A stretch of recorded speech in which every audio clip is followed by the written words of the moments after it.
तो दोस्तों iQOO ने लॉन्च कर दिया है Neo 7 Pro जो कि Neo 7 का बड़ा भाई जैसा है। एंड क्योंकि इन दोनों ही डिवाइसेस के बीच में ज्यादा प्राइस डिफरेंस है नहीं, Neo 7 आपको मिल जाता है 29,000 रुपए का और Neo 7 Pro आपको मिल जाता है लगभग 35,000 रुपए का। तो अगर आप एक हाई परफॉर्मेंस फोन या फिर एक अपने लिए अच्छा गेमिंग फोन खरीदना चाह रहे हो तो इन दोनों में से आपको कौन सा फोन लेना चाहिए, देखते रहिए वीडियो, क्योंकि हम इसी का जवाब इस वीडियो के एंड तक देने वाले हैं। साथ ही साथ हम ये भी बताएंगे कि कंपैरिजन वाइज इन दोनों में से बेटर कौन सा डिवाइस है, और ये भी कि Neo 7 Pro में Neo 7 के कंपैरिजन में क्या क्या नई चीजें आई हैं। तो चलिए इस वीडियो को स्टार्ट करते हैं, लेकिन स्टार्ट करने से पहले make sure you hit the subscribe button so that हमारी 1 मिलियन की फैमिली का सपना जल्दी से जल्दी पूरा हो पाए। तो सबसे पहले बात करते हैं इन दोनों ही डिवाइसेस के डिजाइन के बारे में। एंड अगर आप ध्यान से देखेंगे ना तो इन दोनों में ज्यादा डिफरेंस है नहीं, या फिर डिजाइन के मामले में तो एटलीस्ट बोला ये भी जा सकता है कि इन दोनों में कुछ भी डिफरेंस नहीं है एक्सेप्ट ये रेयर पैनल के ऊपर का फिनिश। Neo 7 Pro में आपको थोड़ा ये लेदर टच वाला फिनिश मिल जाता है जो कि मुझे पर्सनली थोड़ा ज्यादा बेटर लगता है ओवर मैट और ग्लॉसी फिनिश। क्यों? क्योंकि सबसे पहली बात तो इसमें कहीं पर भी आपको फिंगरप्रिंट स्मजेस नहीं मिलते हैं, कहीं पर भी स्क्रैचेस वगैरह ऐसा आपको देखने नहीं मिलते हैं, and overall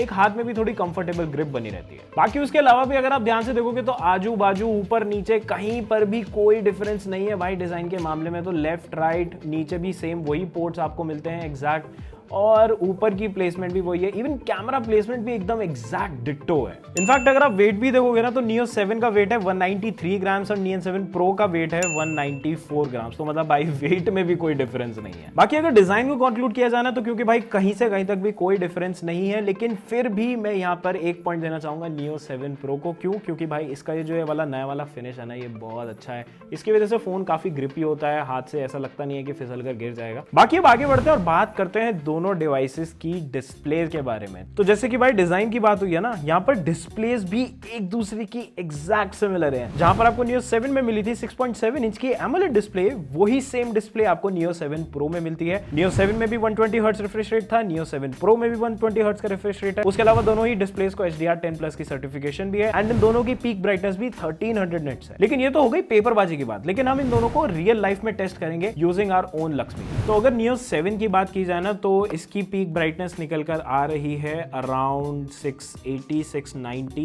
वेराज on Neo 7 Pro अगर हम बात करें सेम चीज की तो भाई ये आ रहा है 708 740। ओके, ये भी टच हो गया 750 के आसपास। तो भाई as you would expect from a pro phone, definitely इसमें आपको थोड़ी सी ज्यादा ब्राइटनेस मिलती है, बट ये बहुत ही जमीन आसमान वाला अंतर नहीं है। दोनों डिवाइसेस में इजीली अगर आप बाहर हैं तो कंटेंट वगैरह देख सकते हैं, एंजॉय कर सकते हैं, एज सच कोई इशू नहीं आने वाला। अगर प्लेबैक स्पेसिफिकेशन की बात की जाए ना तो दोनों ही फोन्स में आपको वाइड L1 का सपोर्ट मिल जाता है। मतलब आप दबा के फुल HD में अपना कंटेंट देख सकते हो, चाहे नेटफ्लिक्स चाहे यूट्यूब एप्लीकेशन पर भी दोनों ही डिवाइसेस में आपको 4K प्लेबैक तक का ऑप्शन मिल जाता है। लेकिन अगर HDR की स्पेसिफिकली बात की जाए ना और अगर कलर कंट्रास्ट की बात की जाए तो इवन तो दोनों ही डिवाइसेस हमने इस टाइम पर सेम ब्राइटनेस में रखे हुए हैं एज यू कैन सी, लेकिन फिर भी Neo 7 Pro यहाँ पर Neo 7 से थोड़े ब्राइट, थोड़े पंची एंड थोड़े कंट्रास्टी कलर्स प्रोड्यूस कर रहा है। तो कुल मिलाकर अगर इसी बात को आसान शब्दों में बोला जाए तो वो ये है कि अगर आप अपना phone media consumption, movies, anime वगैरह देखने के लिए खरीद रहे हो तो Neo 7 Pro should be your pick, क्योंकि इसमें कलर्स आपको सेम ब्राइटनेस पर होने के बावजूद भी थोड़े ज्यादा पंची एंड थोड़े से ज्यादा कलरफुल दिख रहे हैं। अब डिस्प्ले की बात हुई गई है तो साथ के साथ स्पीकर्स की भी बात कर ही लेते हैं। ऑन पेपर्स दोनों में आपको एग्जैक्ट सेम स्पीकर मिलता है, लेकिन ये रियल लाइफ में कैसा होता है एक बार टेस्ट कर लेते हैं।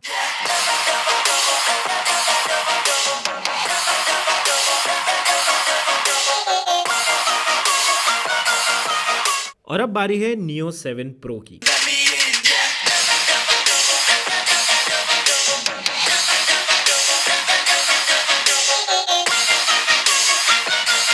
तो वैसे तो दोनों ही डिवाइसेस का ऑडियो काफी अच्छा था, आप गेमिंग वगैरह करोगे तो कभी भी डिसअपॉइंट नहीं होगे। लेकिन बहुत ही हल्का सा डिफरेंस हमने इनमें नोटिस ये किया है कि Neo 7 में आपको वॉइस में थोड़ा सा ज्यादा बेस मिलता है ऑडियो में, वेराज Neo 7 Pro में आपको थोड़ा सा लाउडनेस ज्यादा मिलता है। बट एज सच कोई मार्जिनल दोनों में डिफरेंस नहीं है एंड एवरीडे यूजेज में आपको पता भी नहीं चलेगा। अब आता है इस वीडियो का सबसे इंपॉर्टेंट सेगमेंट जो कि है परफॉर्मेंस, लेकिन उसके बारे में बात करने से पहले बात करते हैं इनके प्रोसेसर्स के बारे में। तो भाई जहां आपको Neo 7 में मिला था Dimensity 8200, वहां से मामला थोड़ा सा अपग्रेड हुआ है एंड इस बार आपको मिलता है स्नैपड्रैगन का 8+ Gen 1। तो एक बार इनकी टेस्टिंग करते हैं और पता लगाते हैं कि इन दोनों ही प्लेटफॉर्म्स यानी कि Dimensity 8200 और स्नैपड्रैगन 8+ Gen 1 इनमें कितना डिफरेंस है एंड ये अपग्रेड कितना ज्यादा बेनिफिशियल है। As you can see background में कोई भी एप्लीकेशन नहीं है और स्टार्ट करते हैं Geekbench से। iQOO Neo 7 जस्ट अपने 73-74% के आसपास पर था जब Neo 7 Pro ने अपना टेस्ट रिजल्ट कंप्लीट कर लिया था। तो हाँ भाई, मतलब MediaTek से स्नैपड्रैगन पर जंप करने की वजह से काफी परफॉर्मेंस में अपग्रेड आया है, ये तो डेफिनेटली पता चल गया, लेकिन कितना आया है वो एग्जैक्टली अभी Neo 7 का रिजल्ट आने के बाद पता चलेगा। तो भाई ये हो गया यहाँ पर टेस्ट कंप्लीट। Neo 7 में रिजल्ट आया है 1220 का एंड Neo 7 Pro में रिजल्ट है 1728 का।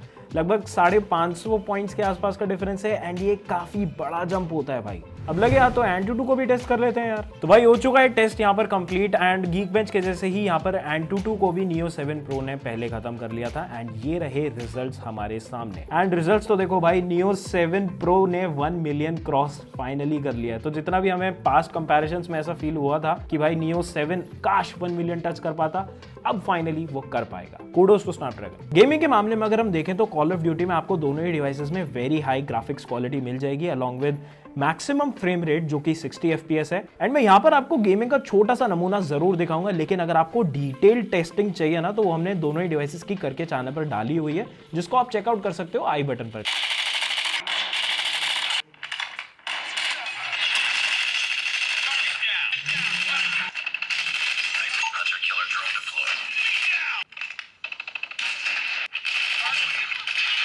तो चलो गेमिंग से आगे बढ़ते हैं और दोनों डिवाइसेस पर फटाफट से स्पीड टेस्ट कर लेते हैं। बैकग्राउंड के सारे ऐप्स क्लियर कर लेते हैं और शुरुआत करते हैं इंस्टाग्राम से इन 3, 2, 1। 7 Pro ने बहुत स्लाइटली बेटर परफॉर्म किया। उसके बाद ओपन करते हैं YouTube। दोनों ने ऑलमोस्ट सेम ही था, कोई ऐसा मेजर डिफरेंस नहीं। उसके बाद ओपन करते हैं Chrome, similar once again. Studio open करते हैं इन 3, 2, 1।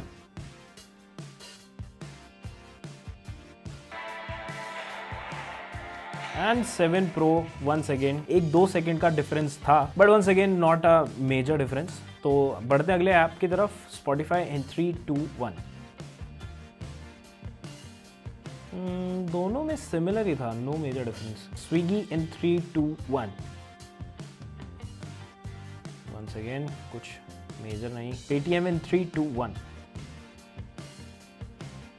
तो भाई ऐप्स की ओपनिंग स्पीड में दोनों में ही आपको कोई बहुत मेजर डिफरेंस नहीं मिलने वाला है। कहीं कहीं पर Neo 7 Pro एक आधा मिली सेकेंड या फिर 1-2 सेकेंड से बाजी मारता हुआ दिख जाएगा, बट Neo 7 भी ज्यादा पीछे नहीं है। I mean, इसको भी बैड परफॉर्मेंस नहीं बोले जाएगा। तो चलो इन एप्लीकेशंस को वापस से ओपन करते हैं, देखते हैं कौन सा डिवाइस अपनी रैम में कितने ऐप स्टोर कर पाया। इंस्टाग्राम ओपन करते हैं, कोई रिलोडिंग नहीं, दैट्स ग्रेट। उसके बाद ओपन करते हैं यूट्यूब, कोई रिलोडिंग नहीं। क्रोम, फिर से कोई रिलोडिंग नहीं। सीओडी ओपन करते हैं,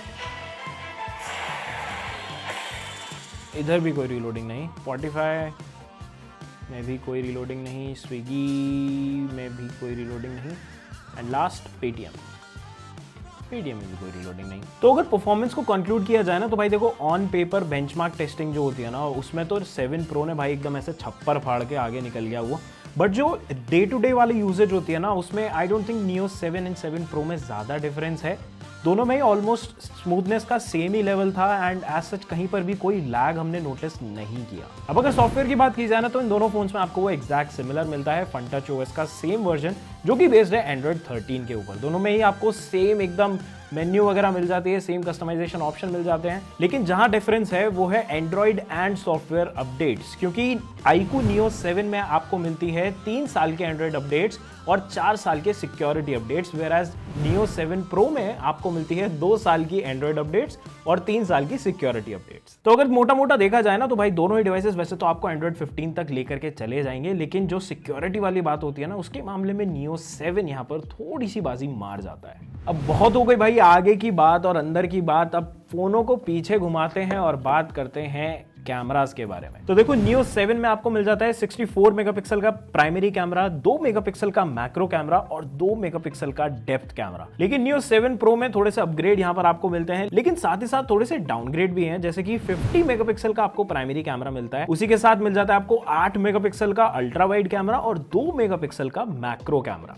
तो जैसा कि मैंने हमारे iQOO Neo 7 के रिव्यू में कहा था कि मुझे वाइड एंगल लेंस की बहुत ज्यादा कमी यहाँ पर खलती है, उसको iQOO ने सुना, thank you so much iQOO, and यहाँ पर हमें वाइड एंगल कैमरा जरूर मिल जाता है। लेकिन आपने एक चीज नोटिस करी कि इसमें 64 मेगापिक्सल प्राइमरी कैमरा है, इसमें 50 मेगापिक्सल प्राइमरी कैमरा है। तो जरा फोटोज से पता लगाते हैं कि क्या मांझ रहा है यहाँ पर। अगर फोटोज की बात की जाए तो वैसे तो मेगापिक्सल वाइज Neo 7 में आपको थोड़ी ज्यादा डिटेल दिख जाएंगी if you pixel peak, but notice करने वाली बात यह है कि Neo 7 Pro में आपको फील्ड ऑफ व्यू ज्यादा मिलता है, तो आप और इन्फॉर्मेशन फ्रेम इन कर सकते हो 1x और 3x के साथ। ऑल्सो Neo 7 Pro के फोटोज बेटर तरह से एक्सपोज्ड हैं हाइलाइट्स और शैडोज के मामले में। डे लाइट पिक्चर्स की बात करें तो दोनों में आपको थोड़ी सी ओवर सैचुरेटेड पिक्चर्स मिलती है, बट Neo 7 Pro थोड़ा ज्यादा कंट्रास्टिव पिक्चर्स लेता है एज कम्पेयर टू Neo 7। साथ में ही आपको वाइड एंगल कैमरा भी मिलता है Neo 7 Pro में, तो आप और भी वाइड जा सकते हो एंड नए नए एंगल्स ट्राई कर सकते हो। पोर्ट्रेट की बात करो तो Neo 7 Pro में आपको बेटर पोर्ट्रेट शॉट्स मिलते हैं with better cutout as compare to Neo 7। Selfies दोनों ही फोन्स की ठीक ठाक आ जाती है, उनमें दोनों में ही आपको ज्यादा दिक्कत नहीं हो। बाकी अगर आपको उनका डिटेल कैमरा कंपैरिजन देखना है तो कमेंट्स में बताओ, उसका भी प्रबंध कर दिया जाएगा। चलो अब आगे बढ़ते हैं और बात करते हैं इनकी बैटरीज के बारे में, क्योंकि भाई आप कितना ही अच्छा पैकेज बना लीजिए, अगर आपके फोन में बैटरी नहीं है तो क्या फायदा है फिर उस अच्छी डिस्प्ले का, उस अच्छे प्रोसेसर का। तो दोनों ही डिवाइसेस में आपको 5000 mAh की बैटरी मिल जाती है, उसमें कहीं पर भी कोई भी चेंज नहीं आया 7 Pro के मामले में, एंड इसी के साथ आपको मिलती है शानदार 120 वॉट्स की चार्जिंग। लेकिन जहां आपको डिफरेंस देखने मिलेगा ना वो है इन दोनों की चार्जिंग स्पीड के ऊपर, क्योंकि iQOO ने क्लेम किया है Neo 7 जाता है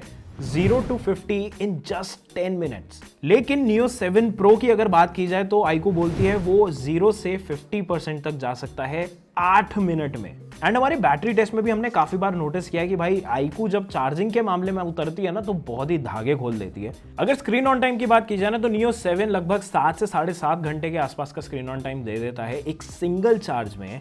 लेकिन अगर Neo 7 Pro की बात की जाए तो आपको क्या लगता है भाई, स्नैपड्रैगन पर स्विच होने के बाद इसमें क्या आपको स्क्रीन ऑन टाइम मिलेगा? हमें कमेंट्स में एक बार नीचे बताओ। और अगर आपको देखना है एग्जैक्टली कि ये कैसा परफॉर्म करता है तो you know what you have to do, just go to the comment sections down below और स्पैम कर दो Neo 7 Pro बैटरी टेस्ट। अब फाइनली बात कर लेते हैं वर्डिक्ट के बारे में कि बॉस दोनों में से कौन सा डिवाइस आपको लेना चाहिए। तो देखो बहुत ही सिंपल सा यहाँ पर फंडा है, अगर आप ऑलरेडी Neo 7 यूजर हैं तो it makes absolutely zero sense for you to switch to Neo 7 Pro, क्योंकि मैं इन दोनों डिवाइसेस को लगभग एक हफ्ते से यूज कर रहा हूं and day to day usage में ऐसा कोई मेजर वाव वाला डिफरेंस नहीं है, दोनों ही काफी अच्छे से काम कर लेते हैं। लेकिन अगर आप एक कैमरा एंथुसियास्ट हो और आपको वाइड एंगल कैमरा की बहुत ज्यादा याद आ रही है तो ही आई वुड से कि आपको शायद Neo 7 Pro पर स्विच करना चाहिए।